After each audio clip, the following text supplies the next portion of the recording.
Madame, Messieurs, bonsoir. Savez-vous qu'il y a une nouvelle constitution de la RDC en élaboration?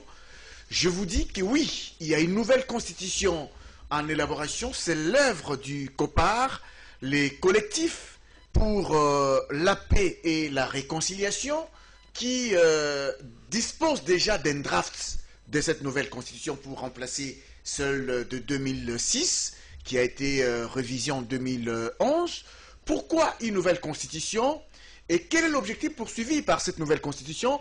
Nous allons répondre à cette question à travers cette émission. Nous recevons pour vous le porte-parole du COPAR. Il s'agit du professeur Boniface Kabissa. Bonsoir. Bonsoir. Professeur, vous êtes criminologue, mais ici, nous vous recevons comme porte-parole du collectif pour la paix et la réconciliation COPAR. C'est exact. Parlez-nous un peu du COPAR. C'est quoi ce collectif qui a vu le jour quand et pourquoi? Tout est parti d'un incident. Je revenais de la ville qu'on appelle Lexington, aux États-Unis, pour Washington. Et je devais passer par Charlotte, en Caroline du Nord, et changer d'avion. Et je croise une fille qui m'appelle Papi Boni. Je dis ici, je tourne, la fille, c'est la copine à ma petite fille, qui s'appelle Raïssa. Elle me dit, je suis la copine à Raïssa. Je dis, mais tu vas au Congo? Non, je ne peux pas aller parce que je suis devenue américaine. Je dis, tiens, et alors, pour aller au Congo, il me faut beaucoup de difficultés. Je dois aller à Washington, dormir là-bas, j'ai perdu mon emploi, je n'y vais plus. Et maintenant, tu fais quoi à l'aéroport? Je suis venu déposer les médicaments pour ma copine à moi, qui elle est aussi américaine, mais elle est rwandaise. Elle va déposer les médicaments chez ma mère à Lemba. Qu'est-ce que c'est comme histoire? Comment elle va déposer les médicaments? Non, elle descend à Kigali et demain, elle sera à Kinshasa. Alors, tout au long de mon voyage, je me pose la question. Mais comment notre enfant ne peut pas venir? On a mis un obstacle pour nos enfants et les autres enfants des autres États peuvent venir dans les mêmes conditions que les nôtres. Alors, ça m'a tourmenté. Les Rwandais qui peuvent venir facilement à Kinshasa. Il peut venir mais facilement. Un Congolais qui ne peut pas. Il ne peut pas. Il ne peut pas. Alors, c'est comme ça que nous sommes, après avoir lu et relu cette constitution ici, celle de 2006. De 2006, c'est alors qu'on a découvert que cette constitution est un arrêt de mort. Arrêt de mort. Arrêt de mort pour notre pays en tant qu'État.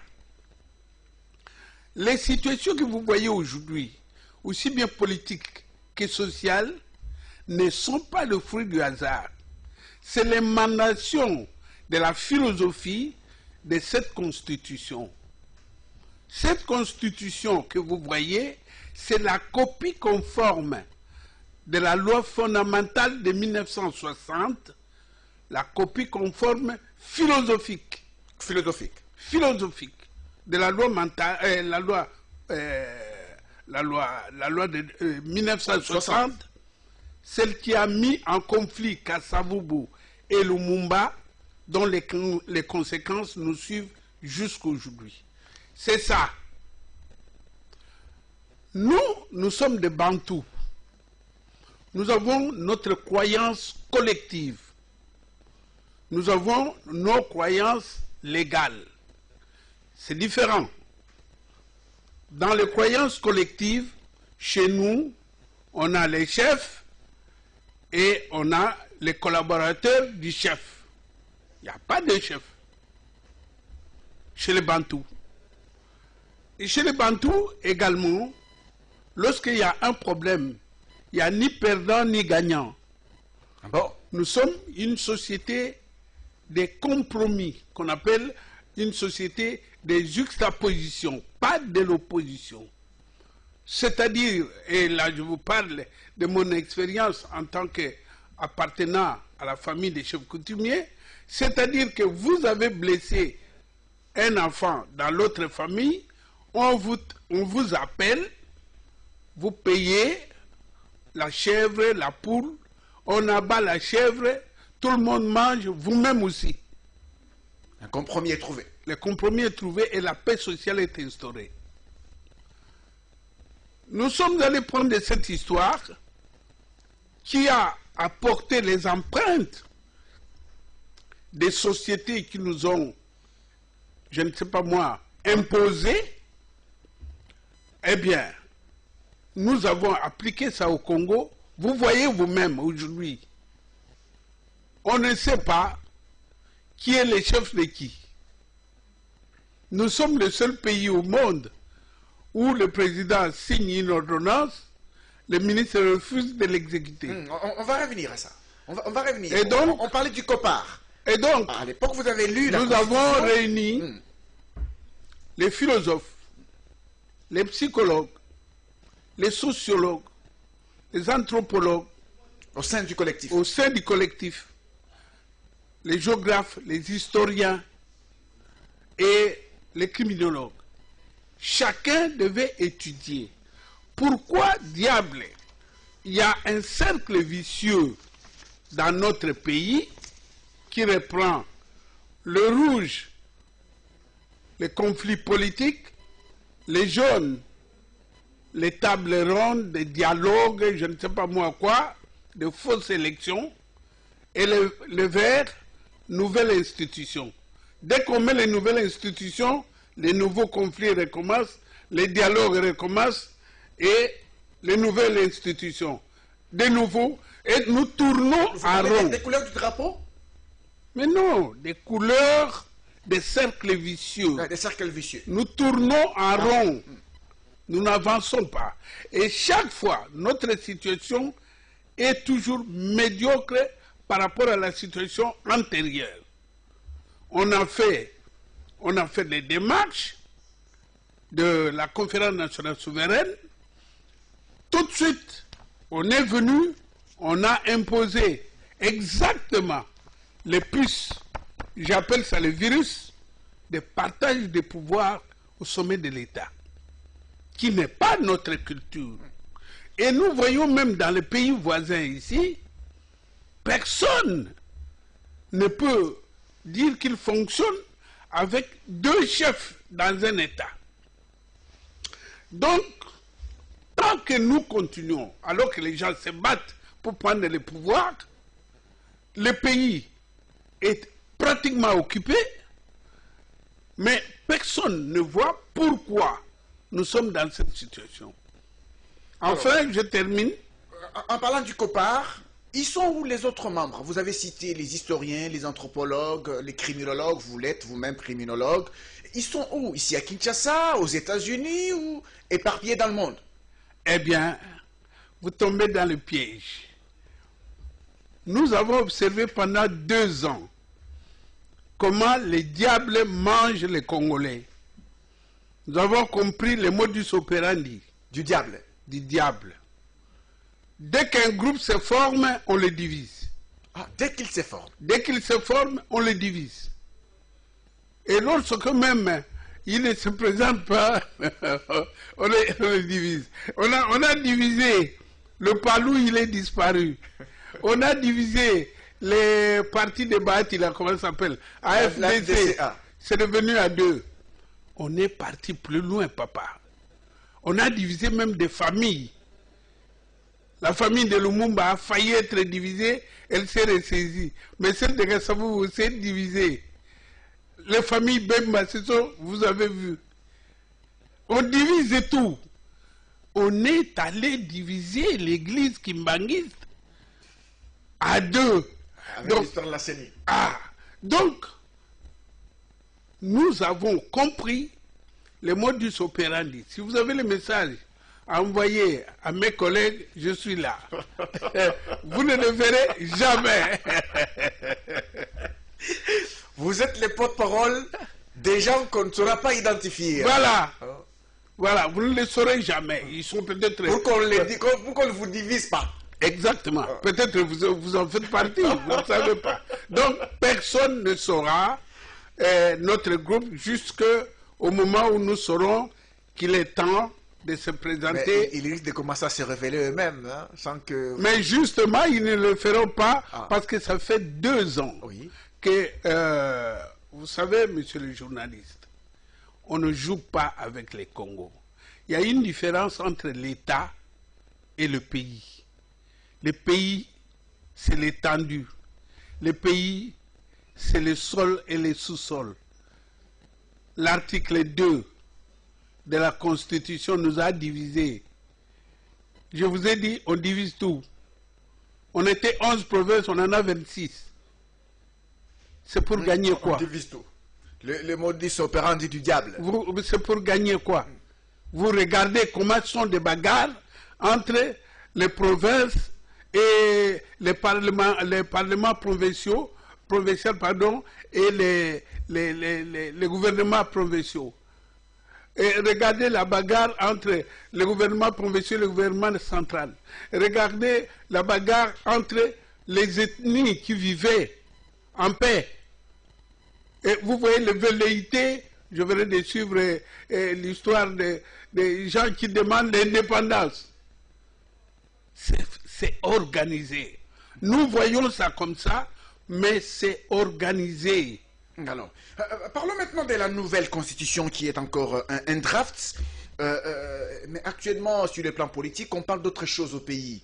On parle de réforme électorale, on parle d'élection 2023, on parle de 2 autorités morales qui doivent se rencontrer, ainsi de suite, de la mise en accusation du chef de l'État. Mais les collectifs, votre collectif pour la paix et la réconciliation, sort une nouvelle constitution, paf.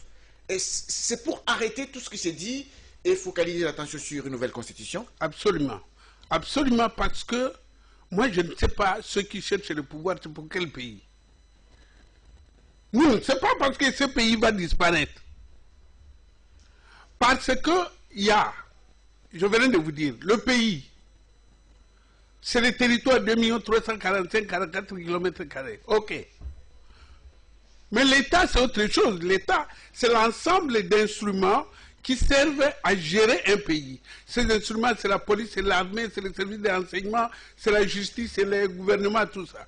Mais notre État, à nous, est infiltré. Notre État n'appartient pas uniquement aux Congolais. Et aujourd'hui, plus que hier, une autre nationalité est née. Dans le même pays, nous avons la nationalité FCC Cash. C'est une nationalité, c'est-à-dire que vous ne pouvez pas exercer la fonction publique tant que vous n'avez pas cette nationalité-là. Le Congolais a disparu. Déjà, vous croyez que c'est de l'amalgame. Le Congolais a disparu. Qui parle encore du Congolais? On parle de FCC Cash et il parle du Congolais pour donner l'illusion de la collectivité. Comme on donne l'illusion de parler de Lumumba et faire le contraire de ce que Lumumba demandait. Et troisièmement, cette constitution de 2005 qu'on nous a imposé d'aller au référendum parce que nous étions l'épée de Damoclès sur la tête, n'est-ce pas? Et le pays était pratiquement divisé. Nous sommes allés au référendum. Si l'État congolais était composé, était manipulé que par les Congolais eux-mêmes, il y a longtemps que cette constitution serait changée. Il y a longtemps. Il y a longtemps. Parce qu'elle est née de la belligérance. De la belligérance, il y a longtemps. Mais aujourd'hui, non seulement personne n'y pense, mais on interdit d'y toucher. Et qui va toucher? Les gens quand ils sont au pouvoir ou quand ils veulent aller au pouvoir. Oui, mais il y a eu quand même des élections en 2006, après cette constitution. Et qu'est-ce qui s'est passé? 5 ans après d'autres élections, ainsi de suite. Qu'est-ce qui s'est passé? 2006, élection bagarre. 2011, élection bagarre. 2018 ici, élection, vous voyez. Donc... Et c'était un problème de constitution? Mais absolument. Absolument. Cette constitution n'a rien à voir avec notre culture. Ah, rien à voir avec... Elle n'a rien à voir... La culture bantou, vous voulez dire? Exactement. Elle n'a rien à voir avec notre culture. Là-dedans, on vous parle d'un article, j'ai oublié, et je ne sais plus quel article là, on parle de groupes ethniques minoritaires. Mais au Congo, on ne peut pas avoir un groupe ethnique minoritaire. Puisque nous sommes 450 groupes ethniques, chaque groupe est minoritaire. Ah, chaque groupe est minoritaire. Est minoritaire. Il n'y a pas de plus minoritaire que Non. les autres. Et même les Anamongo, qui sont presque dans toutes les provinces, si on les met à eux à côté, mais ils sont minoritaires. Non, quand on amène ces notions-là, ce sont des notions dangereuses au Congo. Et un Congolais ne pouvait pas mettre cela. On fait-il pas allusion aux communautés Mais il ne doit pas... Banyamulenge, comme on a toujours Ah dit, ben voilà. des choses comme ça. Et ça, c'est dangereux. Parce qu'à un moment donné, ils vont se transformer en victimes et demander la partition du pays. Je vous parle sans mettre de l'eau dans ma bouche. Nous n'avons pas de minorité dans notre pays. Nous sommes tous minoritaires. Et la Constitution ne devait pas marquer quelque part qu'il y a une ethnie minoritaire. Non, c'est une aberration extrêmement dangereuse. La même Constitution ici dit à l'article 217, si ma mémoire est bonne, que l'État peut abandonner une partie de souveraineté pour l'unité africaine. L'État peut abandonner, vous entendez, abandonner une partie de sa souveraineté. Une partie de sa souveraineté africaine. Pour l'unité africaine. Nous nous sommes dit, bah, tiens, c'est peut-être l'Union africaine qui a recommandé ça. Nous allons lire les autres constitutions des pays voisins. Aucune. Aucune disposition dans ce sens. Qui porte cette disposition. Aucune. Dans cette constitution, on ne dit pas les sols et les sous-sols appartiennent à qui. Dans les constitutions antérieures... Appartient à l'État. Mais l'État n'a pas le droit d'appartenir, d'avoir les sols et les sous-sols. Ah bon? Ça devrait encore qu'ils ne le disent pas. Ah, ils ne le disent pas. Ils ne le disent pas. Ils disent l'État exerce la souveraineté sur les sols et les sous-sols. Ah, ok. L'exercice de souveraineté n'est pas un acte de propriété. Si vous êtes locataire, vous exercez la souveraineté sur la maison que vous louez. Et non sur... Et cette maison-là ne vous appartient pas. L'exercice de souveraineté, c'est autre comportement juridique que l'acte de propriété. C'est dit là, ça coûtait quoi d'écrire les sols et les sous-sols, et surtout que ça existait dans les constitutions antérieures, de dire les sols et les sous-sols appartiennent au peuple congolais. Parce que les jours qu'on va soustraire une partie des sols ou des sous-sols, on ne demanderait pas au peuple congolais. Vous venez de parler de l'État. Je vous parle maintenant des régimes. Le régime politique, c'est l'ensemble des individus qui viennent prendre possession de l'État pour gérer un pays. L'État a ses droits, le pays a les siens. Ils n'ont pas les mêmes droits. L'État, c'est un mandataire. Le pays est mandant. Parce que dans le pays, vous avez la population. N'est-ce pas? L'État, ce sont nos enfants que nous avons mis à l'armée. Ce sont nos enfants que nous mettons à la police. Ce sont nos enfants que nous mettons à la justice. Ils sont des mandataires du peuple. Ils ne peuvent pas, en tant que mandataires, leurs droits sont limités. L'État ne peut pas créer à l'article 4 de cette ancienne constitution, enfin, elle est toujours actuelle. Elle est toujours actuelle. Ancienne déjà pour vous parce que vous êtes déjà ah oui, la nouvelle. Ah oui. L'article 4 dit l'État peut créer des entités décentralisées. Tiens, tiens. Sans demander aux propriétaires, qui est le peuple congolais.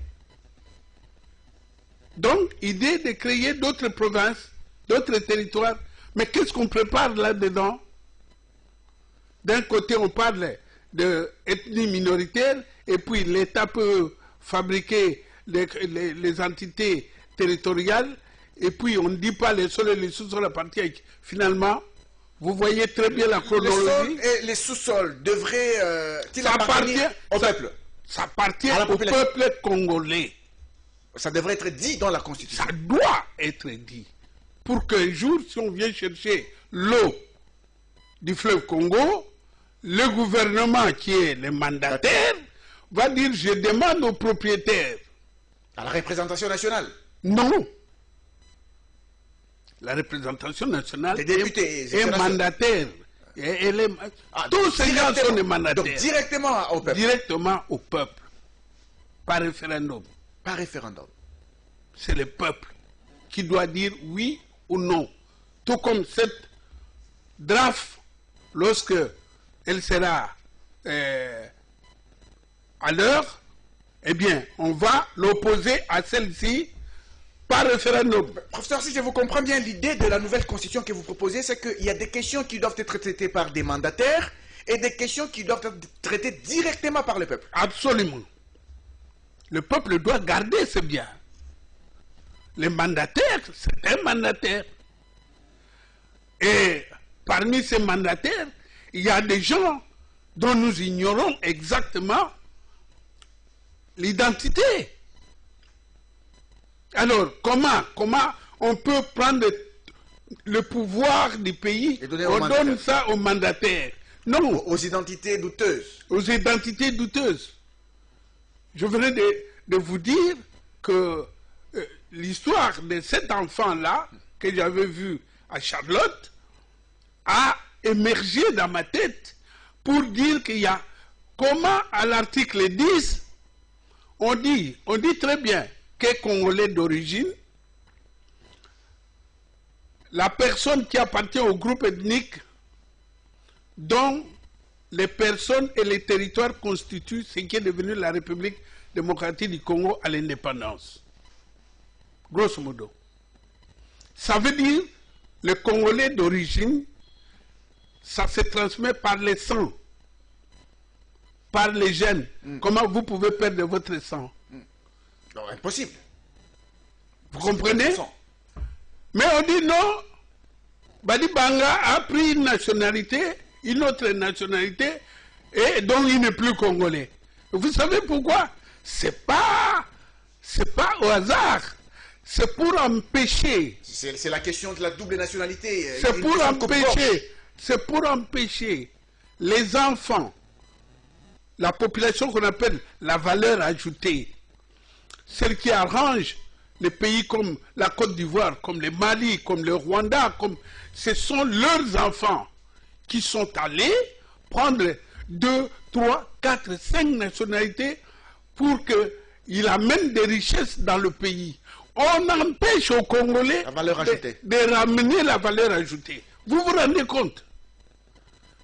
Vous vous rendez compte? L'enfant... Et puis, ce qui est plus grave, on va prendre d'autres enfants, on en fait des joueurs de football. Ceux-là, je ne sais pas comment ils font. Non, on a blagué avec... Ne voyez pas le pays lui donner la longévité de notre vie sur Terre. Pour vous qui devez prendre l'initiative de pouvoir changer une nouvelle constitution après la première élection que nous avons connue, même après la deuxième, alors que les gens étaient encore dans les conflits post-électoraux, comment penser tout de suite au changement de la constitution dans ces contextes-là? Vous savez quoi? Quand on a fait cette constitution, on compte sur les Congolais, qu'il est généralement naïf, qu'il est corruptible, il a la haine à l'endroit de l'autre, ici. Et enfin, il ne lit pas. Des défauts donc, en faveur de celui qui a imposé la constitution. En donnant ça, il savait que les Congolais ne vont pas lire. Et dès que vous commencez à lire, on vous amène la Bible.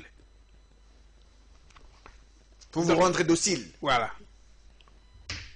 Donc, ici, nous ne faisons le combat contre personne, nous faisons le combat contre nous-mêmes. nous devons réhabiliter notre pays. Nous devons le réhabiliter en ayant des lois qui s'inspirent de notre authenticité. Oui, mais justement, mais, professeur, vous avez dit que cette constitution, c'est l'arrêt des morts, ce sont vos propres termes. Mais n'y a-t-il pas possibilité de regrouper quelques articles qui posent problème, les soumettre à la modification au lieu de changer pratiquement et à rédiger une nouvelle constitution? Eh bien, je vais vous lire.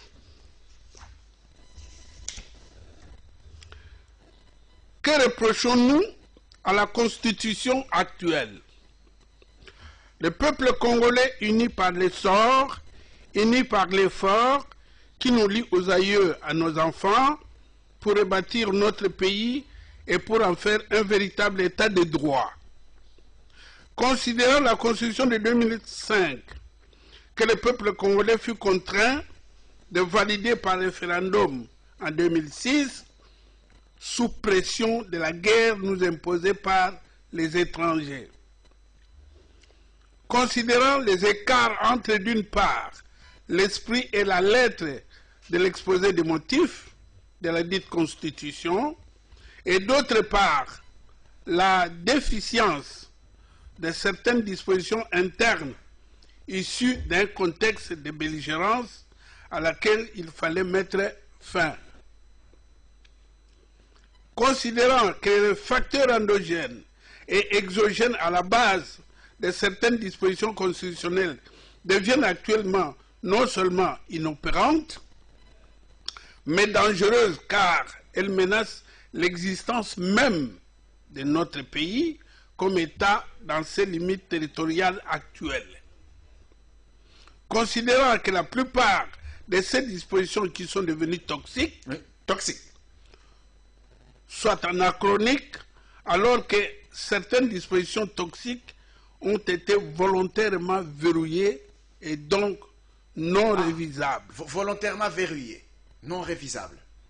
Considérant l'ampleur endémique et institutionnalisée de la corruption dans notre pays, attendu que l'imbroglio créé par cette constitution est constaté par tous les acteurs politiques authentiquement congolais,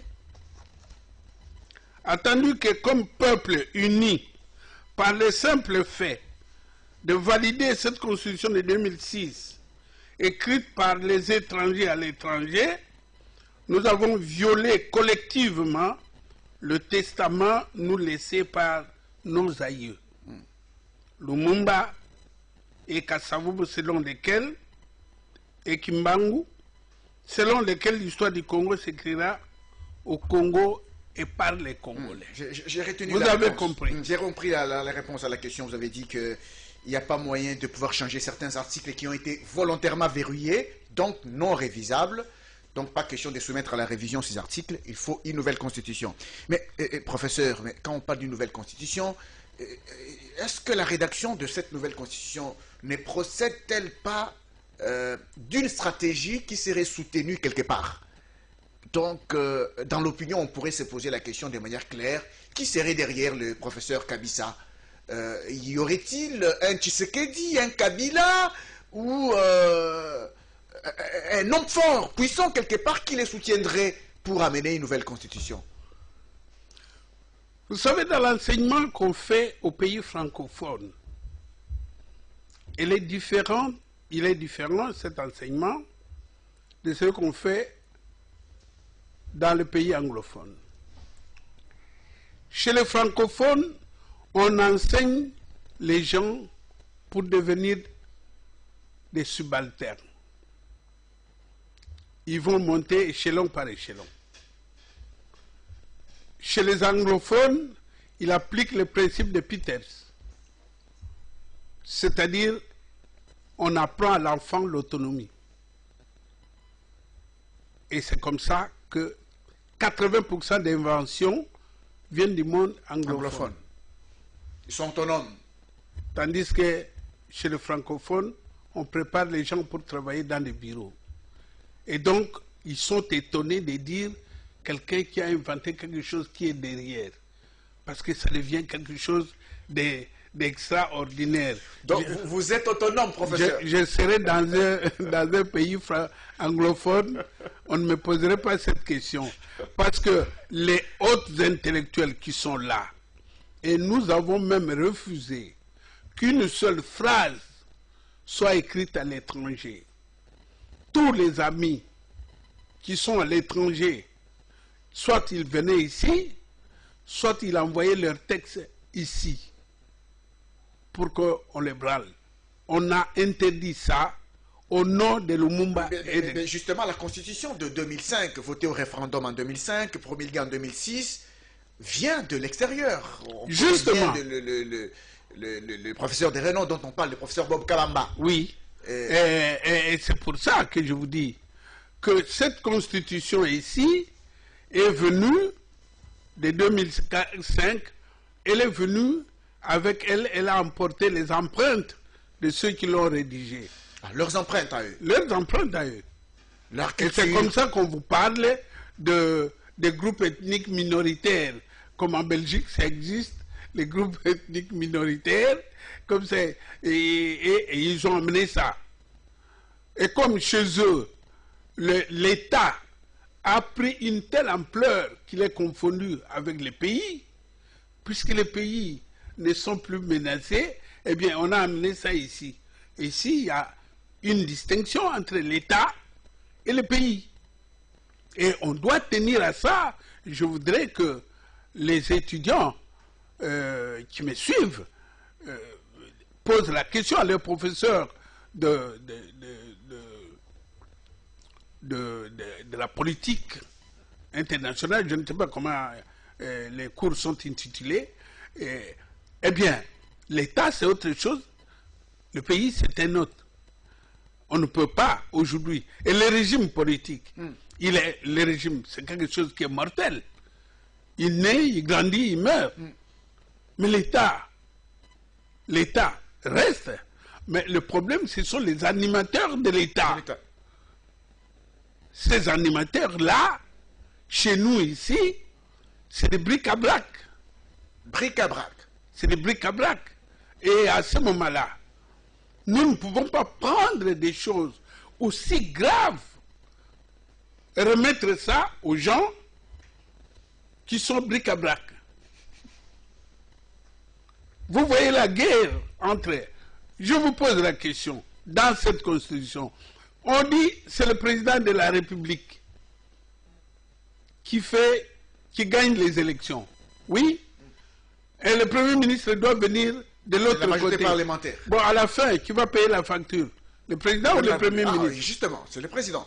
Vous avez vu, pour les cas du Congo ici, maintenant, il y a, comment on les appelle? FCC. Ils sont majoritaires au gouvernement, majoritaires au Parlement, majoritaires au Sénat. Dans les gouvernorats? Partout. Mais ils ont marché pour demander Bilongue Matital. Vous savez pourquoi? Ils n'ont pas fait par méchanceté. Hein? Ah bon? Non. Pas par méchanceté? Non. C'est la culture bantou qui est en eux, qui sait que le chef c'est le président. Même si c'est le Premier ministre dans cette constitution qui est le gestionnaire quotidien, donc eux-mêmes FCC, mais pour eux c'est le président. À un moment vous avez dit que dans la culture bantou il n'y a pas deux chefs. C'est ça. Et au Congo, il semble qu'il y a deux chefs. Même trois ou quatre. On ne sait même pas qui fait quoi. Nous ne savons pas. Nous avons vu au Parlement comment on a reçu les sénateurs, comment on les appelle? Les sénateurs à vie. Ah, le sénateur à vie, l'ancien président de la République. Mais il a eu les mêmes honneurs que le président de la République. Confusion. Il y a un enfant qui m'a demandé, je ne savais pas lui expliquer, et comme je n'aime pas mentir, je me suis éclipsé les deux. Vous voyez? Non. Et ça se fait à dessein. À dessein par le FCC. Non. Quelque part, non. L'autorité morale. Le FCC. La présidente de l'Assemblée nationale est du FCC. À un moment, elle recevait en même temps l'ancien président et son autorité morale. Vous savez, le criminel peut être victime lui-même. Là, c'est le criminologue qui vous parle. Donc, les FCC... Le criminel peut être victime. Peut-être victime. Peut-être victime. Peut-être même il reproduit l'action de sa victimisation. On dit que ceux qui battent leurs femmes, leurs mères ont été battues. Très souvent. N'est-ce pas?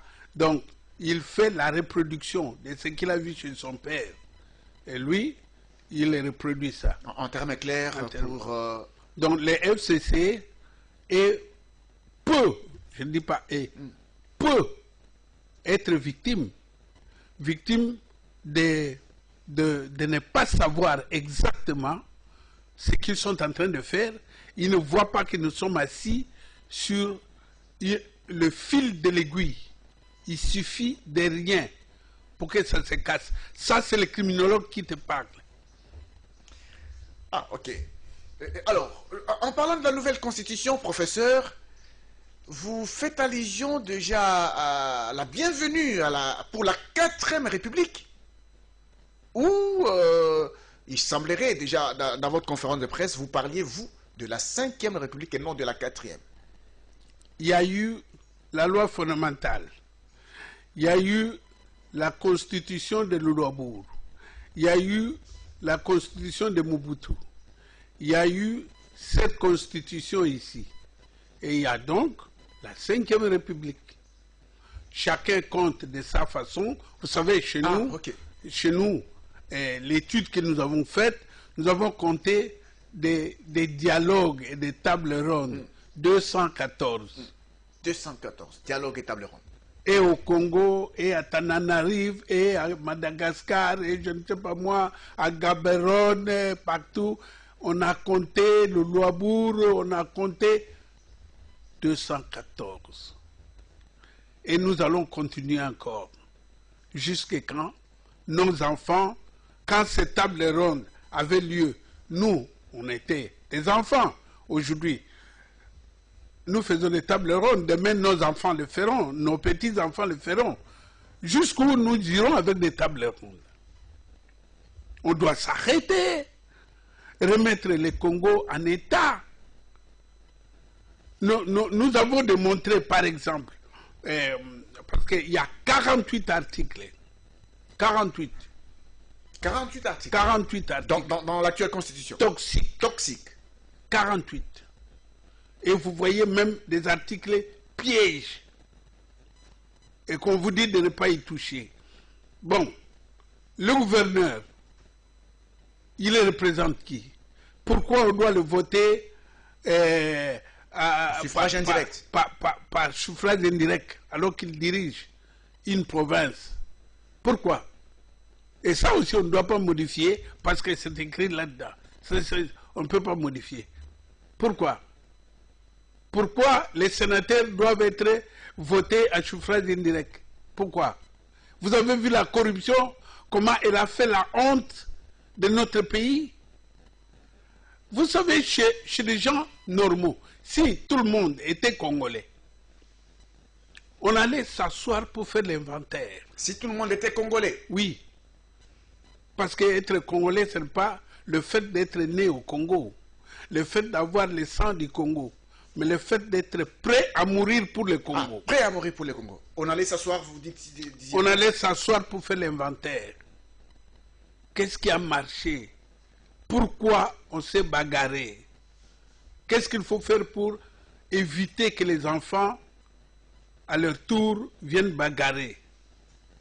On n'a jamais fait ça, on ne le fera jamais. Au contraire, on avance, les gens demandent des élections locales. Mais mon frère, vous savez que cette constitution a démantelé notre pays, la constitution de 2005. Nous aurons un chef de secteur avec un opposant. Vous aurez un chef de groupement avec un opposant. Donc nous sommes partis là où nous sommes nés. La base est détruite de notre État. Donc il y aura le chef de village dans son village avec l'opposant. Et les gens demandent les élections locales. J'ai entendu ça même dans un groupe religieux là, naïvement, il dit, il faut qu'il y ait des élections locales. Oui, mais vous êtes malade. Il y a des gens qui le font par méchanceté, d'autres par cupidité, mais d'autres par naïveté aussi. Est-ce pas parce que la politique, c'est peut-être le seul boulot qui semble payer? On occupe des postes, on veut des postes, et puis de l'argent, c'est tout. Je pense aussi. Mais je pense que nous n'avons pas encore appris le principal et l'accessoire. Il faut apprendre aux gens le principal et l'accessoire. Et ça, pour notre pays, c'est très important. Alors, par rapport à la nouvelle constitution, professeur, vous avez dit tout à l'heure que vous êtes autonome. Le collectif, votre collectif pour la paix et la réconciliation est autonome. Il n'y a personne derrière vous. Mais il faut institutionnaliser la question, la démarche. Comment y parvenir? Nous allons y parvenir d'une façon aussi simple que ça. Ah bon? Il y a les institutions, bon gré, mal gré, dans la Constitution. Dans la Constitution. Dans la Constitution toxique. Dans la Constitution, c'est vrai le mot. La Constitution toxique. Eh bien, on va déposer d'abord chez le président de la République. Il faut qu'il nous appelle. Qu'il vous appelle? Ah, il doit nous appeler. Le président. Vous n'allez pas vers lui? Ah non. Mais comment saura-t-il que, peut-être par si l'émission, là il saura qu'il y a une nouvelle constitution? Écoutez, il a des services. Ah, il a des services. Nous sommes désolés. Il va nous appeler. S'il ne nous appelle pas, tant pis. Il y a, après le président, quand il aura reçu, nous allons déposer chez la présidente de l'Assemblée nationale. Et elle aussi, doit-elle vous appeler ou vous irez? Il faut qu'elle nous appelle. Ah, que tous les chefs de corps vous appellent? Il faut qu'elle nous appelle. Ah, okay. Parce que si ils sont congolais, ils vont nous appeler. La chose les intéresse. Sont congolais. Mais s'ils ne sont pas congolais, ils vont se foutre de nous. Et nous, on va continuer à travailler avec ou sans eux. Donc, s'ils nous appellent, nous avons chronométré que d'abord le président de la République, le chef des institutions, nous le lui remettons, non pas pour demander son autorisation, mais pour qu'il ait la primeur de tout ce que nous avons mis là-dedans. Vous voyez, c'est écrit en rouge. En rouge, ce sont les articles toxiques. Non, que nous avons rendus non toxiques. Non toxiques, ok. Voilà. Et ça c'est les drafts même, hein? Ça, c'est les drafts. Alors, après le président de la République, la présidente de l'Assemblée nationale, et puis le président du Sénat.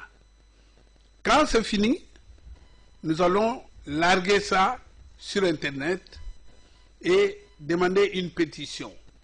Et nous verrons bien la pétition entre cette constitution qui a vendu le pays et celle-ci qui a réhabilité le pays, laquelle nous verrons dans cette pétition, et on ira déposer la pétition chez le président de la République. Il peut jeter à la poubelle comme il veut. Problème de sensibilisation peut-être pour arriver à vulgariser au niveau de la population. Mais bien sûr, mais nous ne pouvons pas maintenant commencer la vulgarisation tant qu'on n'a pas déposé chez le président. Nous suivons les règles, hein, et nous ne sommes pas des anarchistes. Et parce que nous condamnons les anarchistes, nous ne pouvons pas le devenir nous-mêmes. Voilà. Il nous reste 5 minutes, nous avons pratiquement fini, professeur. Peut-être un petit mot en lingala, l'émission n'est pas bilingue. Pour vous seulement, par rapport à cette démarche que vous voulez, peut-être qu'il y a des gens qui voudraient un peu bien vous comprendre par rapport à cette nouvelle constitution. En tout cas, au district, il y a qui émission dans la lingala na français, ou même en français, non, biso bana Congo oyo batangi na poto na wana kisasa tosangani totala mobulu oyo na mboka na biso isilaka te banda 1959 kina lelo tokeneka ba dialogue. tokenaka nouvelle institution nouvelle kokabolaka pouvoir tomoni mbala oyo bamosusu aza na pouvoir na province atiki mwasi na bana akei pouvoir mosusu na parlement atiki mwasi na bana na ba deuxième bureau bakei na sénat atiki mwasi na bana na ba deuxième mais kaka les mêmes. Mais les jeunes oyo bazo uta classe bakozwaka mosala te. Mais ces gens le disent au nom du peuple. Peuple libumu na bango ou bien vraiment le peuple oyo ya bana bazo souffrir. Nde totali ke mbeba oyo nyonso eza na constitution oyo. Constitution oyo basalela biso na bapaya baye kopesa biso. Na kati na yango mboka etekami na kati ya article 48. Mobulu oyo tuzomona ebele euti likolo ya constitution oyo. Tala lelo tokomi na autorité morale, tokomi président signé ordonnance mutu akosala ngo te, juge banome ye aboyi kokende. Donc mais président wana oyo tuzoningisa boye malgré tout soko akemboka bapaya bakotala ye ndenge nini ozomona il ne nous représente presque pas et c'est le pays qui perd. Pourquoi constitution yo esala bongo na Congo tozala makasi lisusu te yango na toke kosala constitution tosali brouillon na ebite na lingala so babenga nini brouillon ya kosala constitution ya sika oyo ezali ke président de la république aza responsable ya makamutu soko ebebi totuni ye président mutu par exemple a nommé ba gouverneur et puis atili bango na province oyo ya bango te. Par exemple président mutu a nommé premier ministre soko premier ministre asali mbeba na ba ministre na ye faute ya président parce qu'il faut condamner président pour le fait réel. Lelo yo to condamner ndenge nini bakangi gouverneur na makambo buzoba na kati ya télévision président akolongola yete. Pourquoi constitution est pegisi. Donc bitumbe zo salama na est il faut président qui na parlement qui a dit oui qui a dit non pour ba kene kuna. Vous comprenez? Donc bakangi biso ndenge nzemo elobaka ke les cris sourds du pays qu'on enchaîne. Donc yangwana to kendaki biso ba criminologue ba anthropologue ba sociologue allez to sangani to sali eloko oyo mutu atini biso te pe mutu boyebi nga bien ke mutu ankontina ngai te po yo tinanga bato bakaza batindi yo mutu moko aza sima na yo bayebi bien ke nga batina ngai te ngai nakoyebisa vis-à-vis makambo ya mabe ozosala ngai nasina kenda kofunda mutu ase akufi ebeme na ye lali nayebisi bango mutu mabe bango alors donc nabangi mutu wana te mutu otina nga aza te. Professeur, nous avons fini. Vous n'aviez pas encore dit un dernier mot en français cette fois-ci. Dernier mot en français, mesdames, messieurs, ceux qui m'écoutent et ceux qui sont proches des autorités que je viens de citer, le président de la République, la présidente du Sénat, le président de l'Assemblée nationale, la présidente de l'Assemblée nationale, pardon, et le président du Sénat. Vous êtes avisés pour que on nous appelle, on m'appelle au nom du collectif et on viendra déposer la copie, mais on commencera absolument par déposer sur le président de la République. Merci. Merci, professeur Boniface Kadissa. Vous êtes criminologue, mais nous rappelons que nous avons reçu comme porte-parole du collectif pour la paix et la réconciliation, COPAR. Merci beaucoup. Merci. Moi qui vous remercie. Mesdames et messieurs, nous avons fini cette émission. Nous vous disons merci parce que vous étiez nombreux à suivre cette émission.